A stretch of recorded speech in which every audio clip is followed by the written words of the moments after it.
I let him talk. He had no idea who he was talking to. My name is Walter Drummond.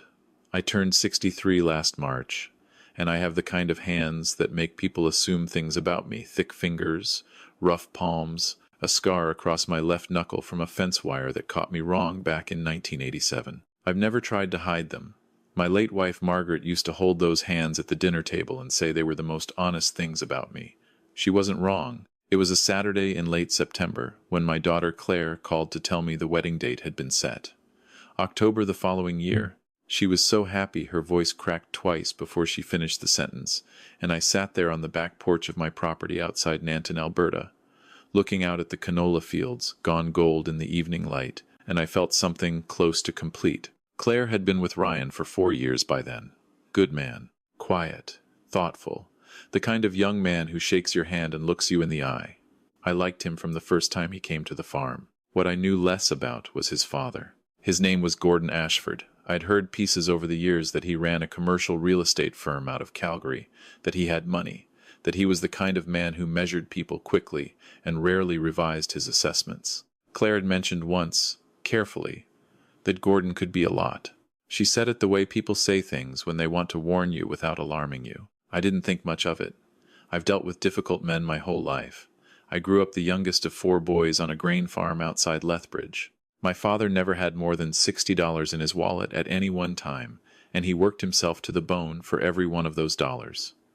I understood early what it meant to earn something. I also understood what it meant to be looked through by men who thought a person's worth could be read from their truck or their boots or the calluses on their hands. I had my share of that when I was young. Less now. Mostly because people stop looking at you that way once they find out who you are. But on that particular Saturday evening in September, Gordon Ashford had no idea who I was, and I had no particular need to tell him. The engagement dinner was held at a restaurant in Calgary, a nice place on 17th Avenue, the kind with low lighting and a wine list that comes in a leather folder. Claire had made the reservation. She was excited about both families meeting properly for the first time. Ryan's mother Diane had called me the week before to introduce herself. She was warm, easy to talk to, asked me about the farm, and listened when I answered. I thought, if Gordon was anything like Diane, the evening would be fine. He was not like Diane. I drove up from Nanton that afternoon. I wore what I always wear to things like that: clean, dark trousers, a buttoned shirt, my good belt. I'd gotten a haircut the week before because Claire had asked me to. I am not a man who thinks much about appearances, but I think about my daughter, and she mattered enough to me to sit in a barber's chair for 40 minutes on a Tuesday. I arrived a few minutes early and found Ryan and Claire already there, along with Diane. Gordon arrived 7 minutes later. I know because I was watching the door. He came in like a man who owns the room he walks into, or at least like a man who needs people to believe he does. Expensive suit. That particular kind of confidence that has been reinforced over decades by people who were paid to agree with him. He was tall, silver-haired, probably 60 or so, maybe a year younger than me. He shook my hand firmly, which I respected, but his eyes were already moving past me before the handshake was finished. We sat down. The conversation started the way those conversations do, politely, carefully. Claire told a story about how she and Ryan had met. Diane laughed in the right places. I ordered a water and watched Gordon scan the table the way a man does when he's deciding the social architecture of a room. It wasn't long before he began talking about his firm, not in a boastful way, exactly more in the way of a man who assumes everyone at the table wants to know. 40 million square feet of commercial space under management, offices in Calgary, Edmonton, and Vancouver. A new development in Kelowna he was very excited about. I listened. I asked a question or two. Genuine questions, because I'm genuinely interested in how people build things. He asked me, at some point, what I did. I told him I had a farm outside Nanton. He nodded the way people nod when they've received information they consider negligible. Agriculture, he said. The word landed flat, like a door closing quietly. That's right, I said. Tough business, he said. Weather, margins, can't be easy. It was the kind of thing people say when they mean to be charitable, but have revealed, instead, that they consider your life a lesser version of living. I said it had its challenges, same as anything. He moved on. He asked Ryan about a project at work. He asked Diane something about a renovation she was doing on their property in Canmore. He did not ask me anything else for a while. The evening wore on. The food arrived. Gordon ordered a bottle of wine that cost more than I spend on groceries in a month, which I only knew because Claire mentioned it quietly to Ryan, and Ryan's jaw tightened slightly. I noticed that. I've spent a long time noticing things. It was during the main course that it happened. Gordon was talking about the Kelowna development again. Some issue with zoning, with municipal approvals, with the particular frustrations of dealing with local governments who didn't understand the value of what he was trying to build. He was animated about it. He had a way of speaking about these things as though the obstacles were personal insults. He looked at me at one point, perhaps, because I was the only one at the table who hadn't yet offered a sympathetic noise, and he said, with the particular smile of a man explaining arithmetic to a child, "It's a different world, Walter. Development at this scale. I don't expect everyone to understand how it works." Claire went very still beside Ryan. Diane looked at her plate. Ryan looked at me. I took a sip of my water. I set the glass down carefully. I looked at Gordon Ashford across the table, and I said, "I imagine it is." And I let it go. That's the part that's hardest to explain to people who haven't learned it yet, the letting go. Because it wasn't weakness, and it wasn't fear, and it wasn't because I had nothing to say. I had plenty to say. I could have told him things right there at that table that would have changed the temperature of the room by 10 degrees. But I looked at my daughter's face, at how carefully she was holding herself together, at how much this evening meant to her, and I decided that the most important thing I could do in that moment was not to win. The most important thing was to not make it worse for her. So I let Gordon Ashford believe whatever he believed about me. After dinner, out on the sidewalk, while the others were saying goodbye, Gordon shook my hand again and said it was good to meet me, with the relaxed warmth of a man who feels he has successfully managed an evening. "Come up to Calgary sometime," he said. "I'll show you around." "I'd like that," I said. I drove back to Nanton that night with the windows down, the September air coming in cold off the fields. I thought about Margaret, the way I often do on drives like that. She would have found Gordon Ashford exhausting and also, if I'm being truthful, mildly amusing. She had a gift for seeing through people without disliking them for what she saw. I've never been quite as gracious as she was, but I've been trying for 22 years since she passed, and I think I'm getting somewhere. I didn't think much more about Gordon after that. I had things to attend to. What I haven't told you yet, what Gordon Ashford didn't know and made no effort to find out, is that my farm outside Nanton is not simply a farm. It started as one. My grandfather broke that land in 1931. My father expanded it. I took it over in 1989 when I was 26 years old, with a mortgage that kept me awake more nights than I could count and a determination that had more to do with stubbornness than wisdom. I farmed it the way my father taught me, and then I started buying adjacent parcels when prices were low, drought years. When neighbors had to sell and nobody else wanted dry southern Alberta land at any price, I wanted it. Because I had learned, watching my father, that land has a long memory, and patient men are eventually rewarded. Over 30-odd years, I assembled something. I won't give you the full accounting of it because I was raised not to, but the short version is that what I hold now is approximately 23,000 acres across 3 counties in southern Alberta, some of it cropped, some of it ranched, some of it leased for mineral rights that turned out to be more interesting than anyone expected in 2006. I have a small holding company incorporated in 1998, DHD Land Holdings, after my grandfather Douglas Harold Drummond, that manages the various properties and leases and a handful of strategic investments I've made over the years, mostly in agricultural infrastructure and rural Alberta real estate, the kind of real estate nobody in Calgary pays attention to until suddenly they do. I don't talk about this generally. It isn't how I was raised, and it isn't who I am. I drive a 2019 Ram 1500 because it does the job. I wear the same boots I've worn for 6 years because they're broken in the way I like. I eat breakfast at the same diner in Nanton 3 mornings a week, and I know every person who works there by name. This is my life, and I am attached to it in a way I could not explain to a man like Gordon Ashford even if I wanted to. The wedding planning moved forward through that fall and into the following spring. I spoke to Ryan often. He started calling me on Sundays, which I liked. Claire was busy and happy. Diane and I traded emails about logistics, and once had a long phone call about the rehearsal dinner arrangements that ended up lasting 2 hours, because she started telling me about her garden, and I told her about mine, and we discovered a shared obsession with heirloom tomatoes that I did not see coming.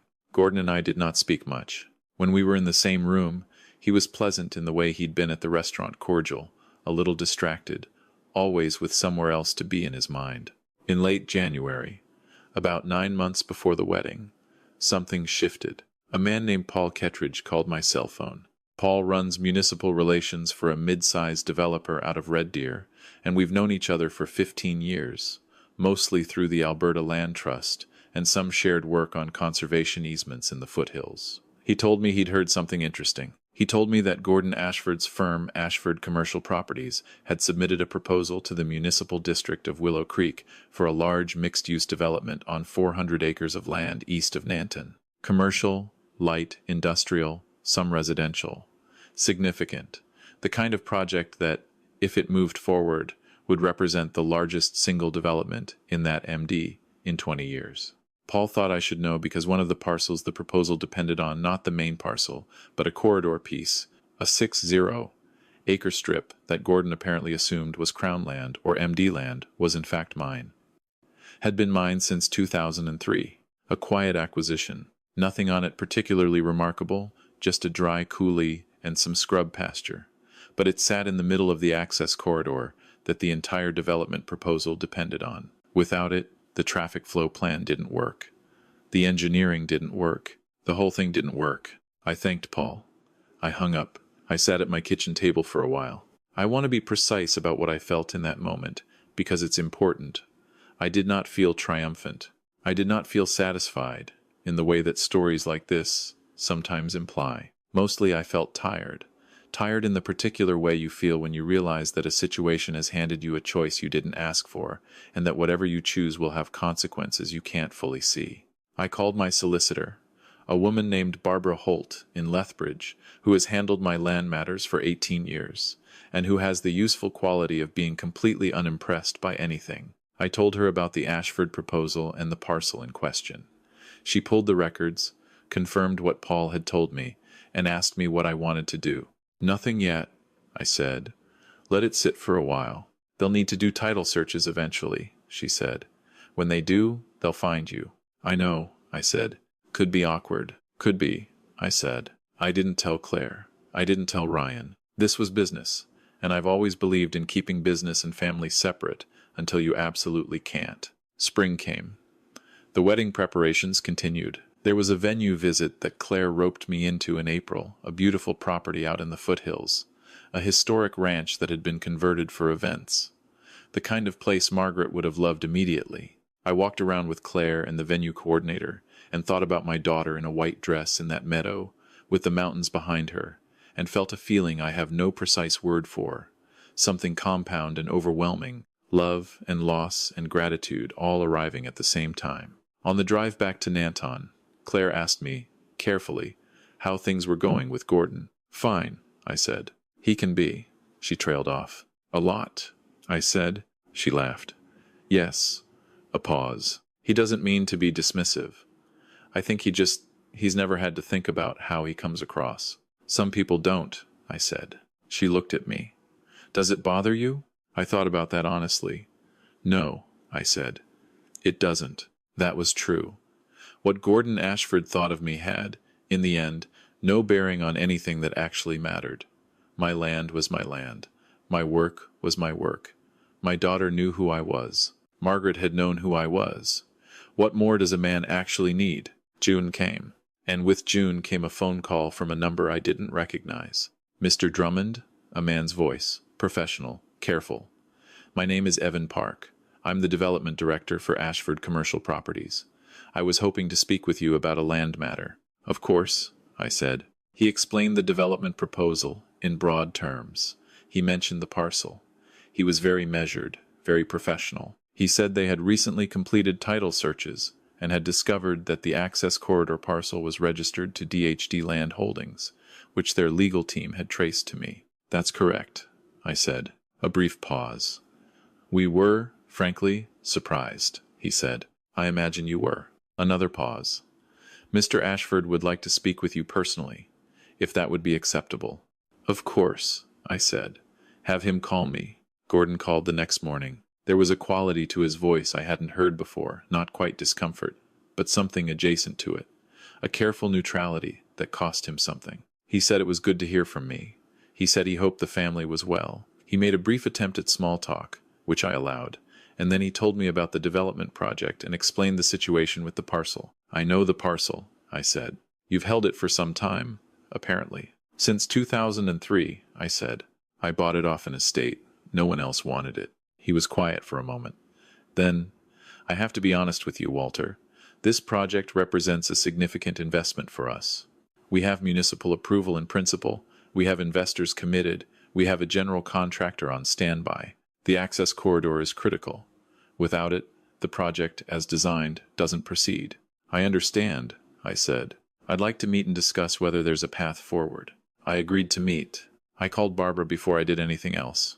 She pulled the comps, looked at what that corridor meant to the overall development value, and gave me a number she called conservative. It was not a small number. We met in Calgary, in a boardroom at Ashford Commercial Properties. Gordon was there with his development director and their legal counsel. I brought Barbara.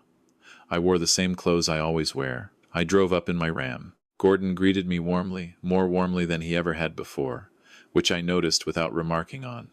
He offered coffee. He sat across the table from me with an expression that was genuinely difficult to read, something between respect and a discomfort he was working hard to manage. The meeting was professional throughout. There was no confrontation. I did not say a single word to remind him of the restaurant, of a different world, of anything he'd said or implied that evening in September. That wasn't why I was there. We negotiated over 3 sessions across 2 weeks. Barbara was excellent.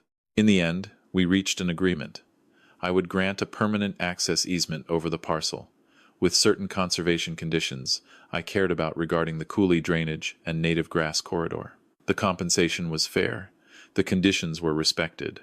At the close of the final meeting, after the documents were initialed and the lawyers were packing their bags, Gordon asked his team to give us a moment. They filed out.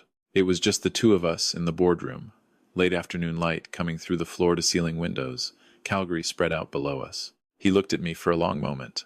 I owe you an apology, he said. From dinner last September. I waited. I made assumptions, he said. I was dismissive. I didn't. He paused, working through something. I didn't ask.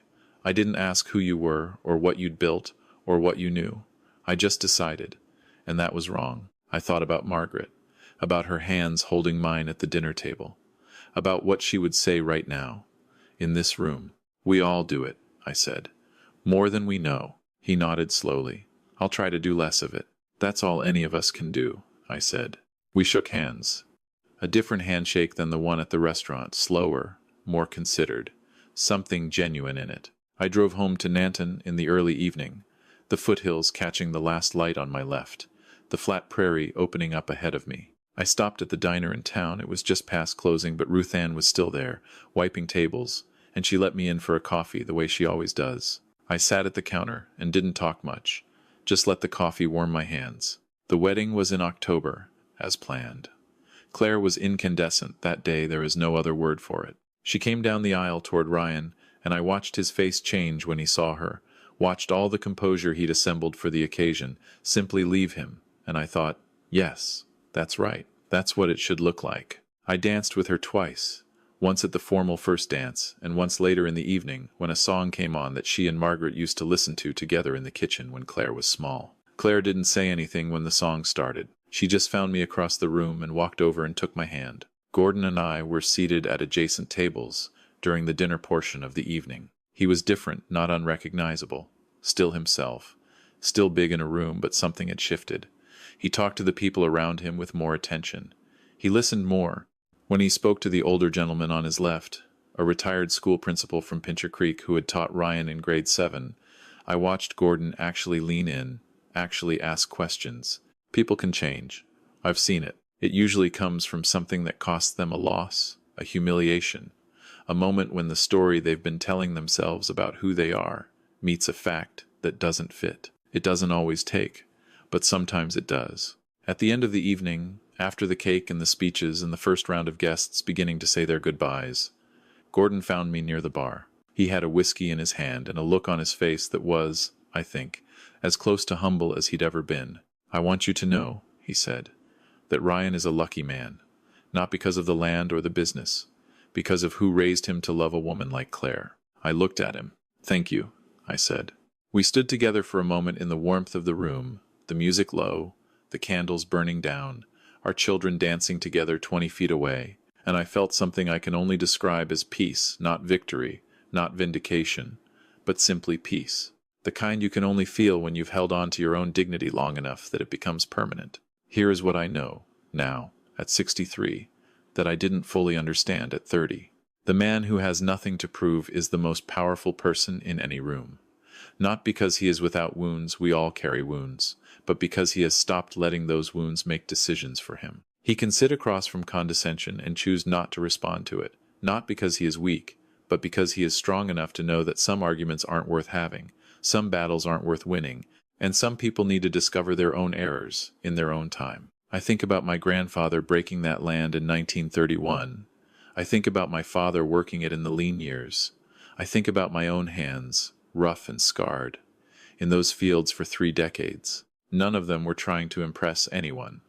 They were trying to build something that would last. And the measure of whether they succeeded is not in what any particular man thought of them on a September evening over a leather wine menu. The measure is in the land, still there, in the daughter who danced with me in the candlelight, in the young man who looked at her like she was the best thing in the world. That is the inheritance that matters. Not the acres, not the easement, not the number Barbara called conservative. The inheritance that matters is what you show the people watching you, how you carry yourself when someone tries to make you small, whether you stay true to what you know yourself to be, whether you choose the harder dignity over the easier retaliation. My father told me once, driving the tractor at dusk when I was about 12 years old, "Walter, the land doesn't care what you think of yourself. It only responds to what you do." He was talking about farming. He was talking about everything. Don't let anyone else's blindness become your burden. Do your work, know your worth, and when the moment comes, and it will come, sooner or later, for all of us, let the truth speak for itself. It always does. It just takes time.